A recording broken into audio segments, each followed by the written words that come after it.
Hello, my name is Mateus, and this is my partner, Kadar.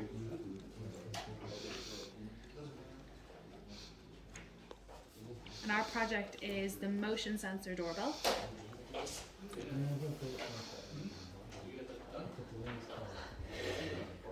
And how it works is when you move in front of the door and you contact the motion sensor, there is an LED light which makes a noise. And the buzzer which makes a noise.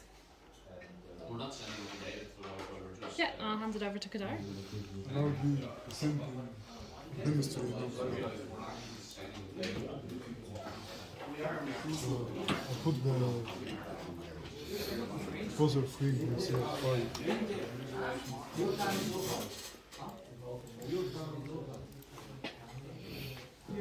And which one is your motion sensor? When it detects motion, it uses the buzzer and LED to identify There is a person at the door. there's a person here. Yeah.